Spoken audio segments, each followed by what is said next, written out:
Extrañamos los espacios de reunión. También extrañamos estar con amigos y escuchar este sonido. ¿Qué hizo Nelson? ¿Me regala por favor un pokerón y dos Mustang? Nelson, me regala por favor 3 latones. ¿Qué más, don Nelson? ¿Todo bien? Regálame un pokerón ahí, por favor. Que normalmente vienen seguidos de un mágico.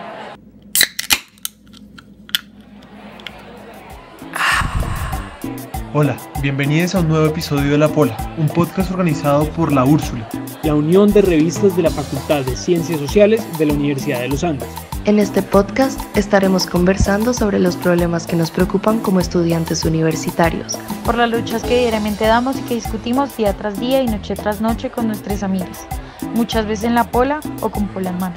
Junto con La Parada, La Cicuta, el etnógrafo y sin corbata, les invitamos a que se tomen una fría con nosotros.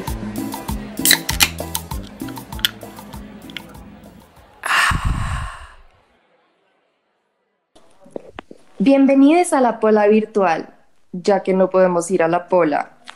Hoy estamos con Amalia, Emilio y Elena. ¿Nos pueden contar un poquito de ustedes? Claro que sí, Mariana. Gracias por invitarnos hoy. Yo soy Amalia, estudio antropología y hago muchas opciones porque las formas tradicionales de transmitir conocimiento de las ciencias sociales me rayan un poco. Entonces hago opciones en creación literaria y en fotografía y pues porque hace parte de mi ser también en género. Estoy muy feliz de estar acá. Sí, gracias por invitarnos. Bueno, yo soy Emilio Gallón, estudio antropología también y hago opción en género y en sociología. Hice parte de la colectiva No es Normal 2 años y y desde llevo 3 años en la universidad y otros 2 años llevo también haciendo otros proyectos de activismo en la U. Eso por ahora. Y bueno, hola, yo soy Elena, estudio filosofía y hago opción en economía porque siempre me ha preocupado mucho como lo que se hace al interior de esa disciplina. Y pues también he estado metida en el tema de género hace mucho tiempo, pero bueno, hablaremos más de eso en un rato. Muchas gracias a todos. En este episodio nos gustaría hablar sobre lo que ha estado sucediendo últimamente en la Universidad de los Andes, especialmente en la Facultad de Ciencias Sociales, en cuanto a los temas de desigualdad de género. Hemos visto una pluralidad de nuevas iniciativas, como la creación de los comités de género, de nuevos cursos, de grupos de lectura, entre otras formas de activismo. ¿Nos podrían contar qué está haciendo cada uno de ustedes en este momento? ¿Qué proyectos tienen en cuanto a este tema?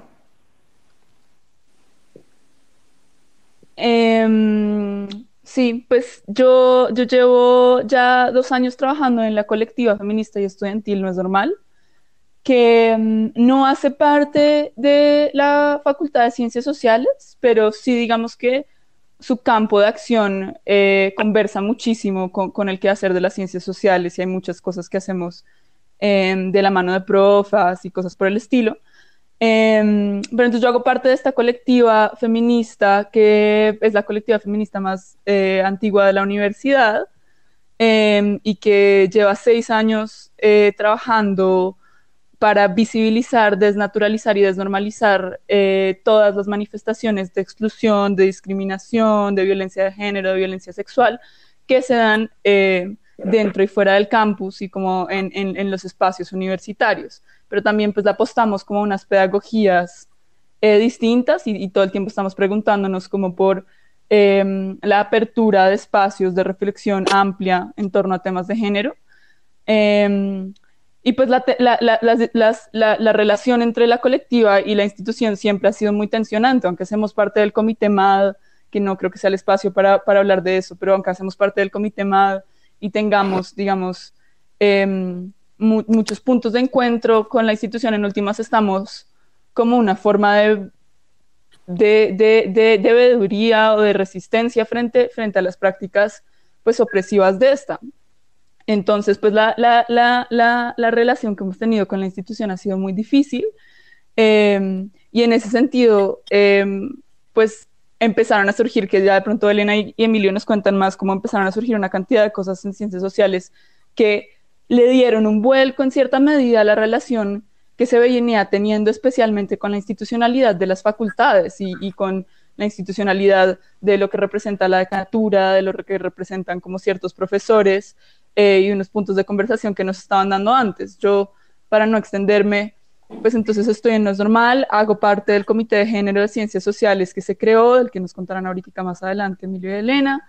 Hago parte además del Comité de Género, que ya nos llamamos en realidad Mesa de Género y no Comité de Género, de Antropología, que está muy chévere, está muy hippie, obviamente.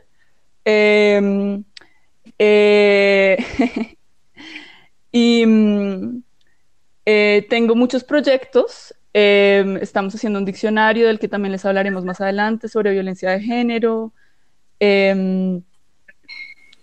Y yo estoy encargada del blog en 070, entonces también edito una cantidad de artículos al respecto. Y en realidad, pues esos son los proyectos que tengo en cuenta. Si recuerdo otro del que les quiera contar, les diré porque luego ya estoy acaparando la palabra y tengo que parar. Bueno, yo no hago tantas cosas como Amalia. Amalia seguro se le está escapando algo porque de verdad está en todo y en todas partes. Pero, digamos, en este momento, bueno, después de la semana de receso se hizo la segunda asamblea de género. Yo no participé de la primera. Bueno, yo soy una persona trans que no escojo una categoría dentro de las categorías de género. Prefiero como estar por fuera de eso. Y en la primera asamblea de género yo no participé porque era completamente como dirigida hacia mujeres y hacia las como opresiones de género que viven las mujeres. Entonces yo dije como pues parce, no voy a ir allá a no hacer nada. Entonces en la segunda la cosa fue distinta y pues digamos yo soy muy amigui de las personas que organizaron la asamblea de género, como Amalia, otras personas que están en No es Normal. Entonces como que tuvimos una conversación sobre eso y la segunda asamblea fue distinta.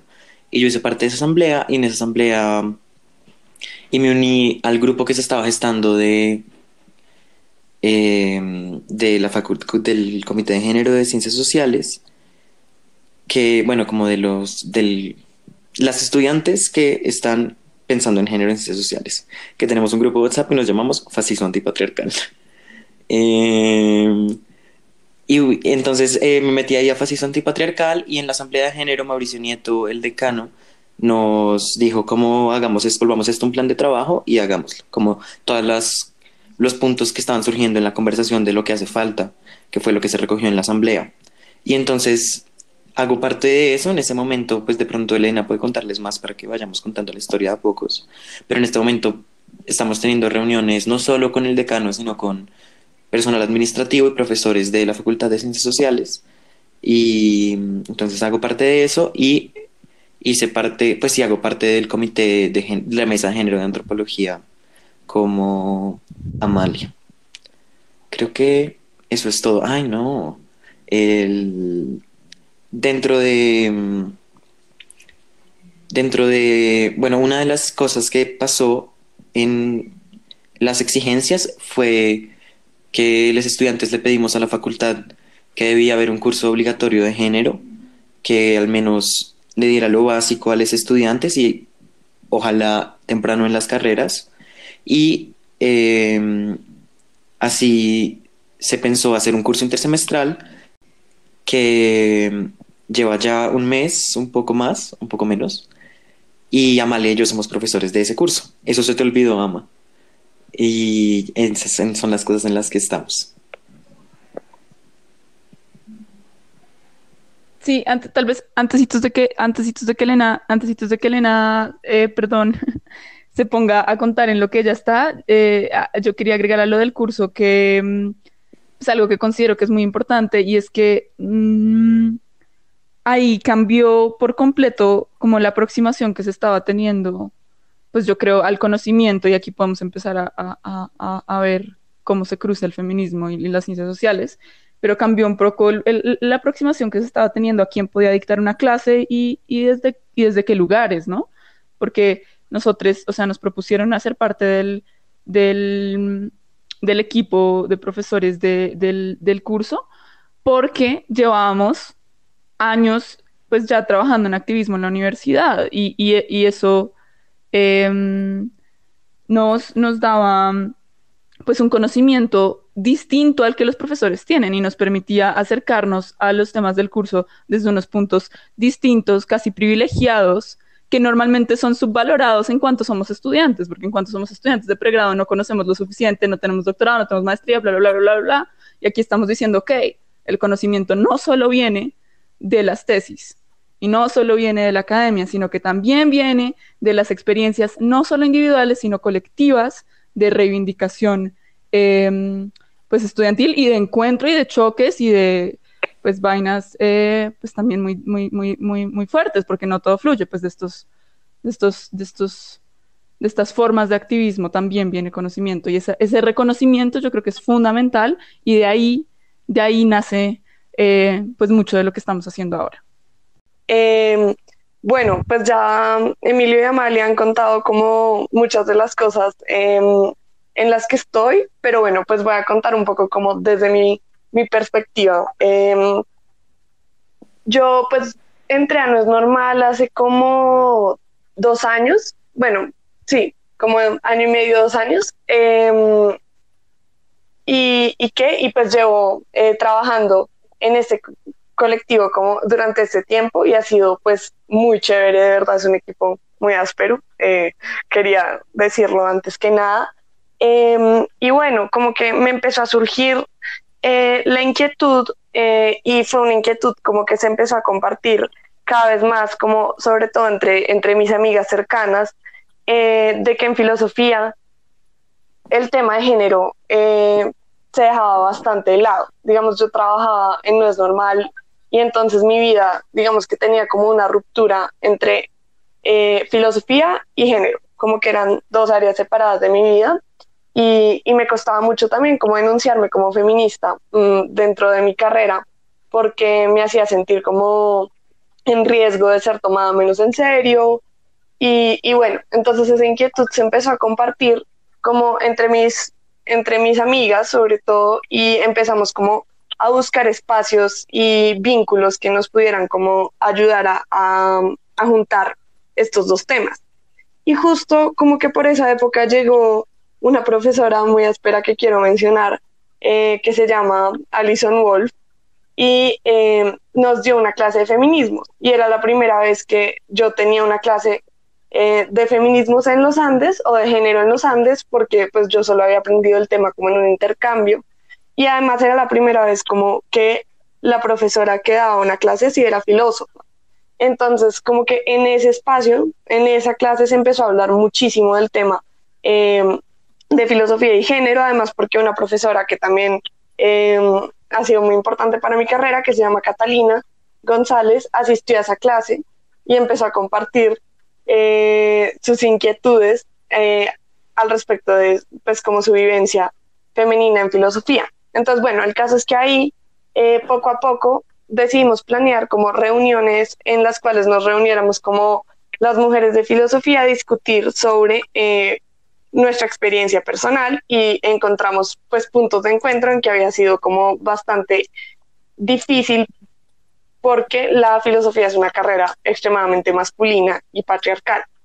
Y de ahí, como ya este semestre, junto con Lalo y Juliana, como que ya nos pusimos la 10 y dijimos como, bueno, volvamos esto a un comité, como que no se quede solo en reuniones pues de elevación de conciencia, como ese es un término que he encontrado acerca de las reuniones en las que se discute experiencias en espacios pues como separatistas, que después sí de pronto explico un poco más eso, pero bueno, eso no es tan importante. El caso es que nos pusimos la 10 y dijimos como, ok, sería muy chévere que naciera un comité que se encargara como de pensar en estos temas de género en filosofía, y así fue como surgió pues el Comité de Género de Filosofía, de estudiantes, porque ya había uno de profesores, y pues bueno, nació este comité y empezó a darse en la Facultad de Ciencias Sociales como todo un tema de concientización acerca del tema de género fue como, no sé, solo salió para mí, como que surgió y se dieron varios eventos molestos, por ejemplo, como en una clase de ciencia política que llamó también a las estudiantes de ciencia política pues a levantarse y a formar también su propio comité, hasta que un día terminamos en el bobo, como en la parte de abajo del bobo, en el mini bobo, como le decimos, en una asamblea general de Faciso. Y de allí como que empezaron a pasar muchas cosas, y eso sí fue ya lo que contaron como Emilio y Amalia, y fue como una bola de nieve en la cual terminamos como en una discusión casi que horizontal con la facultad, que decidió como, ok, tenemos que escuchar estos reclamos, pues porque si hay tantos estudiantes sentados ahí, es por algo, ¿no? Entonces, pues ya empezamos a reunirnos, y de ahí surgió pues el comité de género de Faciso, en unión con profesores y con directivos de la facultad, y eventualmente terminamos sin vacaciones, dice Emilio, y es cierto, pues terminamos con un montón de trabajo para crear todo lo que no está creado, pues, y crearlo desde cero un poco. Y pues terminamos en el curso, cursos obligatorios de género, vamos a hacer muchos temas de pedagogía, comunicación, pues, mejor dicho, estamos trabajando en 1000 vainas, entonces pues también estoy en eso, y creo que eso es. Y pues soy monitora del curso de género. Y yo, antes de que siguiéramos, también obviamente quería decir algo, pero creo que estamos hilando muchas cosas que son importantes. Y es que yo quería decir, pues quería decirle a la gente que está escuchando como que es importante que sepan que esto no es un capricho. O sea, y no es una cosa que surgió como porque qué chimba la visibilidad, como la visibilidad que viene de todo esto. O sea, sí, qué chimba, pero no es eso, como... evidentemente aquí pues se está jugando algo muy importante, y yo sí quiero que intenten entender como la dimensión de lo que se está jugando. O sea, en las universidades son un espacio en donde se conjugan una cantidad de estructuras patriarcales. Entonces, en la universidad se conjuga la academia, que valora y valida un conocimiento masculino, masculinizado, patriarcalizado, además individualizado, además privatizado, una cantidad de cosas, ¿no? Y además es una institución que lleva pues reproduciendo esto en la cotidianidad, en las aulas de clase, en las prácticas por fuera, y validando una cantidad de violencias de género epistemológicas, sexuales, de distintos tipos, en muchos espacios diferentes. Entonces, esto suena súper abstracto, pero es que aquí estamos hablando desde que nos están violando en las fiestas universitarias, y nadie está diciendo un culo, porque entonces estamos jugando a que la vaca muerta es un chiste, y no estamos hablando de consentimiento, y la violencia sexual no es un chiste. Estamos hablando por eso, desde eso por un lado, pero también estamos hablando de que la misma, o sea, hay baños de género, los baños están divididos en un género binario, y entonces las personas no binarias, y aquí pues Emi evidentemente tiene muchísimo más que decir aquí que yo, y me puede interrumpir en cualquier momento, y las personas no binarias son violentadas todo el tiempo, cada vez que tienen que ir al puto baño, pero a la vez también nos toca masculinizarnos cuando entramos a una aula de clase, porque es que si no parecemos un man cis heteronormado, no conocemos. Entonces sí, obviamente hubo unos detonantes aquí fundamentales, porque es que eso también es súper importante, que estamos destruyendo para construir, y es un proceso de construcción y destrucción simultánea muy interesante. Hubo el detonante de Macías, porque esto hay que decirlo con nombre y con apellido a mi modo de ver. Hubo el detonante con Macías, pero no se trataba de él, y no se trataba de un caso individual. Esto se trata de cosas que llevan pasando sistemática y estructuralmente desde hace mucho tiempo, y por eso es que las viejas de No es Normal, las viejas de Paca, llevaban trabajando en esto tanto tiempo antes. Ahorita está empezando a visibilizarse, pero esto lleva pasando desde hace rato, y no son 2 o 3 casos que una cantidad de personas histéricas, porque ahora nos están echando la histeria no solo a las mujeres, sino una cantidad, a todos los que estamos aquí, una cantidad de personas histéricas les dio por exagerar. No, es que esto se trata de opresión, y esto tiene que ver con estructuras. Entonces lo que está pasando aquí es histórico. Y yo quería como que las personas que están escuchando esto sepan, como que dimensionen un poco de dónde vienen estos reclamos, por qué son tan importantes, y qué implica cuando estos reclamos que son en contra de una institucionalidad trabajan con esta, y qué implica para nosotras hacer eso, porque no es tan fácil, no es para nada fácil. Ya. Yo no sé si Mariana quería agregar algo y creo que de todas maneras es un puente para lo próximo que íbamos a hablar, y es que precisamente la importancia de cómo de lo que está diciendo Amalia y de que la universidad sea una estructura patriarcal es que reproduce, la universidad está ahí formando gente y por lo tanto está ahí, si tiene prácticas patriarcales, si se puede acosar sin tener consecuencias, si se puede discriminar, si se puede llamar a las personas, hacer un chiste de las personas trans en la universidad, las personas que salen de la universidad pueden hacerlo en todos los lugares a los que vayan después. Entonces yo creo que eso, por un lado, es lo grave, pero también es la oportunidad y la importancia del cambio y de que la universidad cambie para que el mundo cambie. Obviamente no es como si no es tan fácil, pero es un ámbito de reproducción de el poder simbólico muy importante. Entonces solo quería agregar eso. Muchas gracias a todos. Muy interesante y muy lindos todos los proyectos en los que están trabajando. Y me llamó mucho la atención el término que utilizó Amalia de detonantes, porque claramente este tipo de violencias han sido sistemáticas y no es algo nuevo para nadie. Pero como tengo entendido, están trabajando en un proyecto que es un diccionario alrededor de términos de violencia epistémica. Elena y Amalia están trabajando en esto.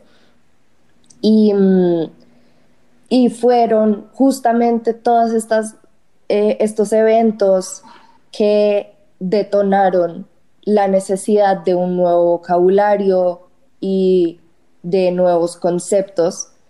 Entonces, ¿podrían contarnos, Elena y Amalia, qué es una violencia epistémica y cómo lograron identificarlo, interiorizarlo, para luego implementarlo en sus vivencias y en lo que están intentando construir en la facultad? Pues, si les parece, yo empiezo como con la definición más o menos rápida de violencia epistémica y de cómo llegamos a esa inquietud, y luego pues pasamos como a contar el proyecto, que le cedo pues la palabra a Amalia para eso. Bueno, pues digamos que esto surgió porque yo pues estaba trabajando como en mi trabajo final como de grado y leyendo mucho sobre injusticia epistémica y epistemología social. Entonces, bueno, ya explico qué es eso. Digamos que yo conocí a Miranda Fricker, que es una autora que habla de cómo los testimonios de ciertas personas no son tomados en cuenta por su identidad social. Entonces yo pues conocí a esta autora hace como cierto tiempo y me pareció pues que tenía mucho que ver con el feminismo. Además conectó dos inquietudes mías. Uno, la epistemología, que es como cómo se produce el conocimiento, que es mi área favorita en filosofía, y pues el tema social, y además como el tema pues feminista y de género. Entonces se conectaron estas dos cosas, pero pues no los había llevado como a la práctica. Y empecé a leer más pues para mi trabajo final de carrera, como leí muchos textos al respecto, y eventualmente en una reunión de No es Normal surgió el tema, y fue como las violencias que vivimos en ciencias sociales. Bueno, o sea, no, ya veníamos hablando de esto como desde la asamblea y desde otras ocasiones pues en las que también lo habíamos discutido mucho con Lalo. Entonces el caso es que fue como las violencias que vivimos en la Facultad de Ciencias Sociales no son solo violencias sexuales o violencias entre comillas directas, sino que también sobre todo vivimos violencias como conocedores. Entonces, pues se nos quita la capacidad de conocer o de ser consideradas como conocedores en muchos espacios académicos. Y eso tiene un término que lo explica, el de la violencia epistémica. Entonces, bueno, un día, eventualmente en una reunión de No es Normal, se nos ocurrió que sería muy chévere poder llevar estos términos a un lenguaje más entendible, pues porque violencia epistémica ya mucha gente está saltando como que es esta vaina. Entonces, decidimos en la reunión de No es Normal empezar a traducir muchos de estos términos y nos dimos cuenta que era un área como con muchos términos para definir. Entonces, pues mansplaining, manstealing, estos términos que ya se usaban antes, hacen parte de esa misma área, y lo que pasa es que también pues están en inglés. Y una de las cosas con la que deberíamos comprometernos como desde el feminismo y desde todos estos temas que estamos pensando es también en decolonizar el conocimiento y sacarlo pues de la academia gringa. Entonces decidimos traducir y hacer muchas otras cosas que Amalia nos puede seguir contando. Sí, es un proyecto muy interesante porque, como decía Elena, es una traducción doble. O sea, estas son teorías que han venido o sea, son términos que han venido no solo de la academia gringa, sino de que la academia filosófica gringa, y yo que soy antropóloga, eso ya me parece medio inentendible. O sea, yo ya no lo entiendo. Entonces, mentiras, me cuesta trabajo, pero lo entiendo. Entonces, es la traducción simultáneamente al español, pero simultáneamente a nuestro contexto, y parse a una jerga estudiantil muchísimo más abierta, muchísimo más, pues no sé si abierta, pero sí, pues como entendible para el resto del mundo. Entonces, hay un término que yo quisiera traer a colación, de nuevo sin ir a extenderme, que se llama injusticia interpretativa, y de hecho Mariana y Elena Elena y María Fernanda están definiendo ese término, que es muy interesante. Se llamaba injusticia hermenéutica, pero pues inentendible, ya les dijimos, y lo pasamos a injusticia interpretativa. Y este término hace alusión a cuando una sufre un tipo de violencia que no tiene nombre, al que no se le ha puesto nombre, que no se ha conceptualizado, al menos en los espacios que tradicionalmente le dan el título de conocimiento al conocimiento. Entonces, por ejemplo, ahí viene el ejemplo clásico, para que me entiendan, es cuando las mujeres cisgénero en los espacios laborales eran acosadas por sus superiores, y entonces los jefes les cogían la cola, los jefes los coqueteaban, las sexualizaban sin que ellas quisieran, y estas vías no tenían cómo decir que esto era violento, y lo único que podían decir era que se sentían incómodas porque el término de acoso no existía. Y esto es gravísimo, porque cuando no tenemos nombre para la violencia que sufrimos, tampoco podemos decir que no es normal, que es injusto, y no tenemos por dónde reivindicar. Entonces, el diccionario en su totalidad es una apuesta para tener los términos. O sea, es una apuesta para tenerlos aquí, además. No los gringos, sino nuestros. Volverlos, o sea, no sé si podemos crear un verbo con eso, ya que estamos inventando las palabras, se pueden hasta burlar, como nuestrorizarlos. O sea, traerlos para acá. Está muy cool el verbo, ignórenlo.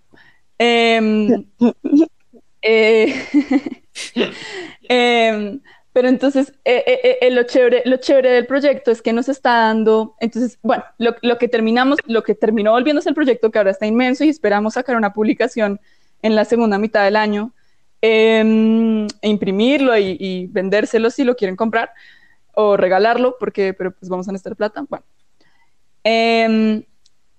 es que decidimos hacer un trabajo a muchas manos. Muchas manos, estamos como 20 personas construyendo este diccionario. Y eso es interesantísimo, porque yo creo que yo nunca había estado en un proyecto tan grande en realidad, porque estamos también haciéndole frente, a mi modo de ver, a que el conocimiento se produce desde la individualidad. Entonces, lo que estamos haciendo es que estamos haciendo un trabajo simultáneo también de traducción y definición de estos conceptos con una serie de artistas que los están ilustrando. Y cada término va a tener su respectiva ilustración con la estética del tarot, que también es una fuente de conocimiento que no se ha nombrado como tal nunca. Y entonces la idea es que cada ilustrador o ilustradora, ilustradore, pues como que pueda mostrar de qué forma este término ha tenido sentido también desde su experiencia, porque el conocimiento, como ya hemos dicho, se produce en la experiencia también, desde la ilustración. Entonces son una cantidad de trabajos simultáneos y pues vamos a sacar este pequeño diccionario, creo que tiene 12 términos, pues todo traducido al español y hay unos muy buenos, está macho explicación, machorreada para manstealing, en fin, hay unos muy chéveres y bueno, pues ese es el proyecto. Queremos tener más términos para nombrar lo que nos pasa y eso es muy importante. Muchas gracias, me encanta ese proyecto, hacer parte de él y conocerlo. La próxima pregunta quiero que sea breve, cortica, pero digamos, considerando lo que mencionaron del curso de género en el que Amalia y Emilio pues están dictando y Elena es la monitora, ¿cómo sienten que ha cambiado la relación con los profesores en la construcción de ese curso? ¿Sienten que hay una nueva horizontalidad que ha mostrado que es posible tener otras dinámicas o que por ejemplo, Emilio, si nos podrías contar un poco de eso?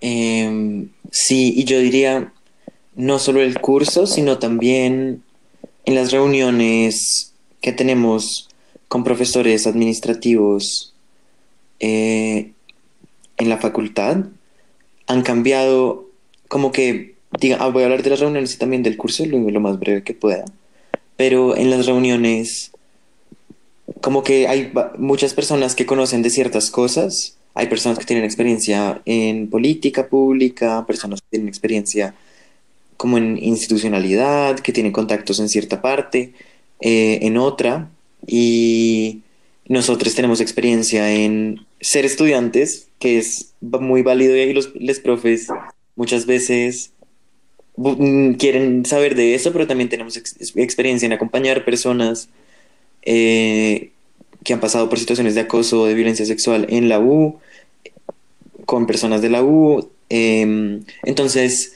siento que tanto ahí, también en el curso, tanto ahí como en el curso, se nos reconoce como personas que tenemos experiencia y que podemos hablar de una cosa, que algunas preguntas nos preguntan en particular a los estudiantes qué pensamos, y que nuestra opinión es tenida en cuenta, que es algo que pues yo en el pasado no había sentido con tanta fuerza, incluso haciendo parte de otros comités de la universidad, haciendo parte de otros proyectos en la universidad.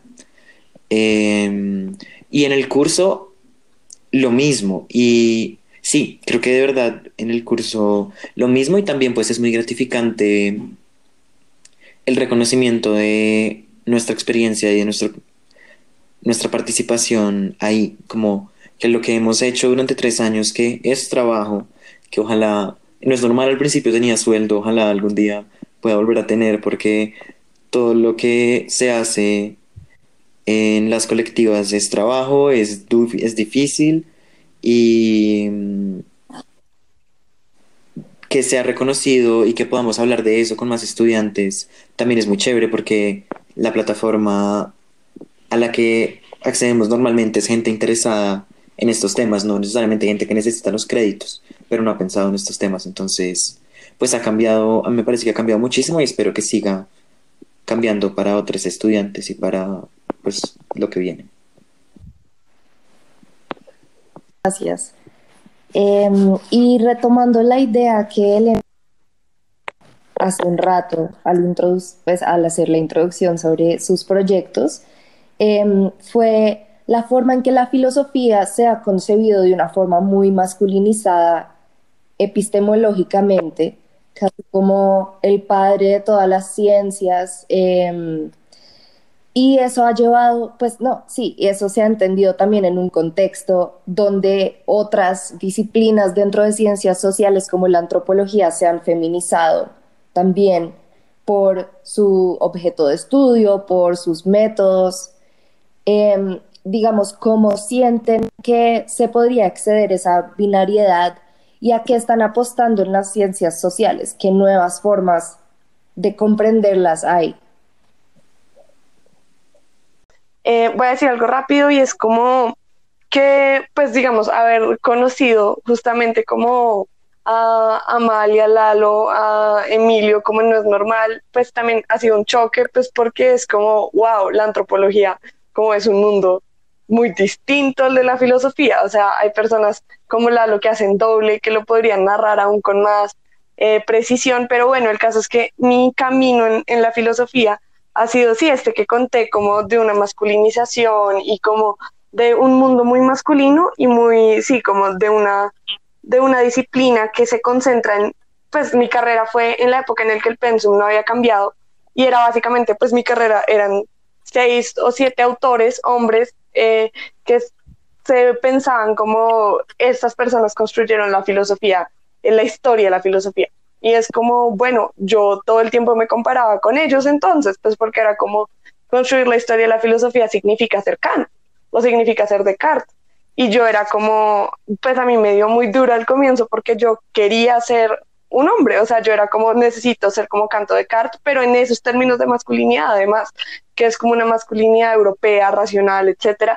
Y entonces era como, sí, sí, pues como si soy una mujer no puedo ser filósofa, si tengo un cuerpo sobre todo no puedo hacer filosofía, necesito como estar solamente en mi mente, como entonces, pues luego descubrí que la antropología tenía una mejor relación con el cuerpo y pues ya nos podrán contar a Male y Emilio como, porque aún así pues fue una disciplina que también fue muy europea y masculina en sus comienzos, pero según he entendido eso ha cambiado.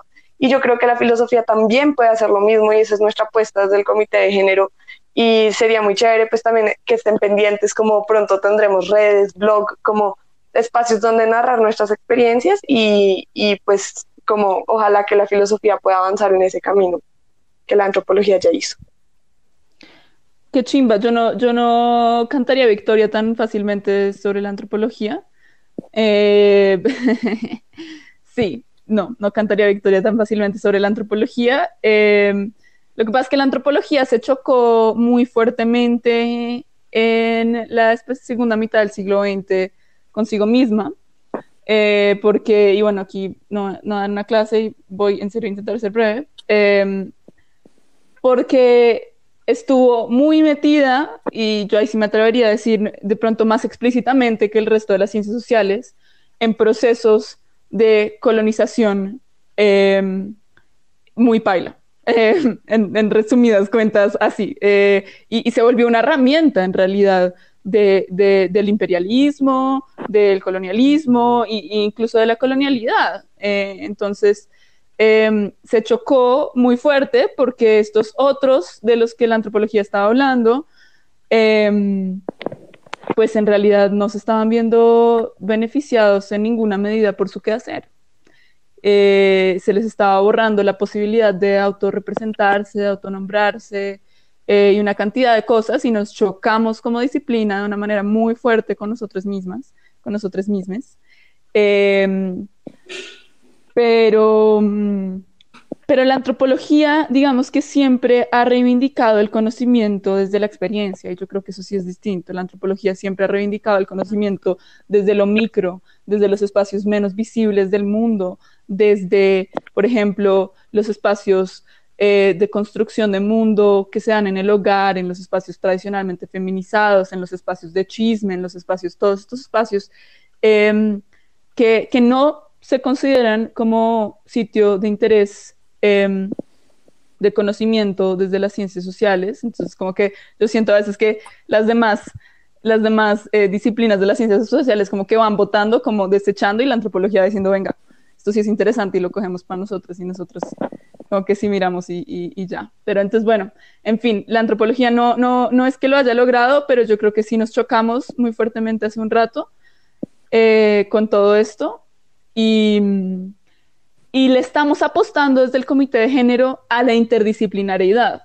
que suena muy bonita, y la universidad habla de sí, hay que hablar más de interdisciplinariedad, bla, bla, bla, bla, bla, bla, bla, pero más allá de la carretica, estamos apostándole realmente a ponernos en conversación con las demás disciplinas y a ponernos en conversaciones prácticas. Entonces queremos hacer un diagnóstico de las violencias de género en la facultad. ¿Qué vamos a hacer? Vamos a coger una vaina únicamente cuantitativa, y si nos estamos acercando a los métodos cualitativos, ¿qué puede que puede traer la etnografía, pero que también puede traer, por ejemplo, las formas de categorización re claras que salen de la filosofía, en fin. Entonces, ya para cerrar, ¿cómo se puede crear una facultad de ciencias sociales antipatriarcal? O en otras palabras, ¿cómo se imaginan este espacio académico de una universidad, pero de una forma más transversal y más, nuevamente, antipatriarcal? Bueno, pues yo voy a ser muy honesta con esa pregunta. A mí me cuesta pensar como, creo que eso tiene una figura de estilo, pero se me acaba de olvidar, no sé si es oxímoron. El punto, como me cuesta pensar facultad de ciencias sociales antipatriarcal, porque, o sea, para ser muy honesta, como una facultad dentro de una universidad como privada en Bogotá, como que sea antipatriarcal ya es como casi imposible, pues porque la manera en la que se construye un conocimiento desde una universidad cuyo objetivo es como obtener un diploma y obtener un trabajo, me parece muy difícil que sea realmente como feminista o antipatriarcal. Entonces, pues para mí una facultad de ciencias sociales antipatriarcal sería fuera de la universidad, pero pues ya que tenemos la oportunidad de pensar la manera en la que sea pues como menos patriarcal, sí creo que me lo imagino como un espacio de diálogo en el cual como estudiantes y profesores dialogan, en el cual las disciplinas dialogan, en el cual como el género se desdibuja de tal manera que ya no es como tan central en la construcción de conocimiento, las categorías binarias, y pues como en el cual las personas se sienten cómodas tanto para hablar como para pensar y se hace una construcción de conocimiento pues más colectivo, menos comercial, y eso pues creo que hay que hacer énfasis ahí, y es como esta publicación de papers y etcétera, y hoy pues sí, como voy a hacer crítica, publicación de papers masiva pensada en citaciones y nombres propios, y pues simplemente no nos lleva al tipo de conocimiento que quisiéramos construir realmente. Bueno, en realidad creo que estoy muy de acuerdo con la utopía de Elena y también de acuerdo con sus críticas en que pues estamos lejísimos de estar allá, y de alguna manera el trabajo que yo he hecho como activista y también el trabajo que he hecho dentro de colectivas no siempre está guiado por la utopía, sino como por un arreglar de lo que hay en este momento, como cómo hacemos que la gente, las voces de todas las personas sean valoradas como conocedores en la universidad. Y eso es limitado porque entonces, como dice Elena, las voces que hay en la Universidad de los Andes en particular, pues son unas muy claras que la mayoría están ahí porque tienen unos privilegios de clase y de raza, y que si no están por eso, no son silenciadas y no son valoradas como las de las otras personas que tienen esos privilegios. Entonces, nada, creo que solo sería agregar eso, y también creo que para mí cualquier utopía tiene la inexistencia del género como jerarquía y división de gentes, ¿cierto? Como no hablar como simplemente hablar de personas que están aprendiendo X cosas, pero que no, ni en el lenguaje, ni en la clasificación, ni en el mundo médico, ni en ninguna parte necesariamente hay distinciones de género, que para mí es muy difícil desligarlas de la opresión. Entonces, eso sería, no sé, Ama, ¿qué más dirías tú? Sí, no, yo en realidad coincido totalmente con ustedes dos. Pienso que hay unas cosas básicas que no solo no son antipatriarcales, sino que no son, o sea, que no son no violentas de entrada que están pasando en la universidad, que en la facultad. Entonces tenemos que de entrada eh, lograr que dejen de acosarnos o sancionar de forma integral a las personas que están siendo acosadoras y pensarnos, bueno, justicia, como justicia feminista, justicia restaurativa, pero eso va para otro podcast. Hay que lograr que nos dejen de acosar primero que todo. Y hay que lograr que nos dejen de violentar primero que todo. Y luego sí, o sea, esto que estábamos diciendo, esto que yo estaba diciendo al principio de construcción y destrucción simultánea es muy importante. Porque para lograr un fascismo antipatriarcal, primero hay que romper el fascismo patriarcal. Y estamos ahí, y estamos requete ahí, estamos en el fascismo patriarcal, súper ahí. O sea, sí estamos conversando con Mauricio Nieto y nos están escuchando, y eso está una chimba y está muy interesante, pero hay mucho por hacer para que el fascismo sea solo fascismo. Entonces, ahora, pensar en antipatriarcal, pues hay algunas cosas que nosotras ya hemos pensado. Yo creo que las utopías también hay que creerlas, o sea, los mundos hay que creerlos como mundos posibles para empezar a construirlos. Y hay algunas cosas que hemos propuesto, o sea, propusimos una cosa re simple, como que hubiera una cartelera morada, además de la roja, en donde, como tradicionalmente se han invisibilizado las investigaciones de género, pues se visibilicen más.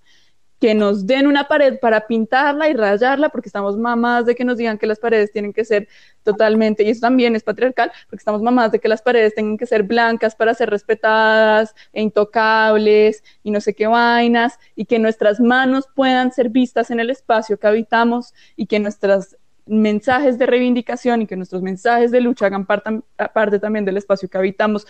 Ese es un punto para empezar. Por ejemplo, también que incluyan en todos los programas. Hay unas cosas que hemos dicho, todos los mecanismos que existen en la universidad de atención, prevención y recepción de violencias, de casos de violencia de género, que nos crean a las colectivas, que los machos empiecen a escuchar, que se empiecen a preguntar, que nos empezamos a preguntar más nuestras posiciones de privilegio, los lugares desde donde hablamos, que dejemos, y esto también va para mí, de acaparar la voz y empecemos a escuchar otras personas y otras formas de narración. Entonces, empezar a ponernos en conversación con el arte, empezar a tomarnos más en serio esta cosa de la interdisciplinariedad. En fin, o sea, hay muchas cosas que podemos empezar a hacer, empezar a abrir el conocimiento que estamos produciendo en la academia, salir más a las calles. Estamos en la pandemia, ¿okay? ¿Cómo vamos a usar ese espacio público de lo virtual? ¿Existe tal cosa? Bueno, no sé. La clase a la calle es interesante, pero a la vez tiene sus problemas con no haber, pues no sé, como con tal vez preguntarse posturas políticas frente al feminismo. En fin, hay muchas cosas y hay muchas cosas concretas que se pueden empezar a hacer para construir y destruir simultáneamente. Y yo pues quisiera hacer hincapié en eso, y ya se nos fue re largo este podcast, pero quería hacer hincapié en que este proceso debe necesariamente ser de construcción y de destrucción simultánea, porque una fascismo antipatriarcal no se puede lograr sin antes haber destruido o estar en el proceso de destrucción, porque eso tampoco es totalizante, sin antes haber empezado el proceso de destrucción de la fascismo patriarcal en la que estamos, y pues en ese proceso estamos. Muchas gracias a todos por sus aportes. Qué lindo saber que hay personas que tienen no solo la energía para trabajar estos temas hasta en vacaciones, constantemente, ese compromiso con algo que, como bien dices, es una perpetua destrucción y reconstrucción. No solo eso, sino también la imaginación para poder crear estos espacios, para poder visibilizar nuevas formas de ser y hacer. Entonces, muchas gracias por contarnos sobre sus proyectos, para que nuestros oyentes vean que hay formas en las que se puede estar construyendo comunidad, que especialmente mujeres, identidades disidentes, toda la pluralidad que no cabe dentro de este cuadro perfecto del hombre blanco cis, que también podemos estar y podemos construir. No sé si alguno quiera dar unas últimas palabras. Sí, yo quería, pues, hacer énfasis en que este no es como, uy, nosotros somos les activistas, somos la élite de lo queer y de lo feminista de la facultad. No, simplemente estamos aquí, digamos, como porque hemos estado liderando procesos, pero todos los comités de género están abiertos a la participación, el fascismo antipatriarcal también está abierto, entonces, digamos, en este momento no hay como un canal de comunicación directo con nosotros, pero se pueden contactar con las personas de este podcast si quieren hacer parte, y el pliego de peticiones en el que estamos trabajando con el decano, con profesores y con administrativos, se mandó al correo institucional, y si contactan, o de pronto podemos ponerlo como por aquí en la descripción o en algún... yo no sé cómo funcionará esto, pero todo esto está abierto, y mientras más manos tengamos mejor, es la naturaleza de lo que estamos creando, entonces caigan. Caigan, en lo que dijo. Muchas gracias también por invitarnos a conversar. Este podcast es una colaboración entre Úrsula y De Pasillo. Úrsula es la unión de revistas de la Facultad de Ciencias Sociales de la Universidad de los Andes. Recuerde seguir a cada una de estas revistas y a De Pasillo en redes sociales. Escuche el próximo capítulo y suscríbase a nuestro podcast.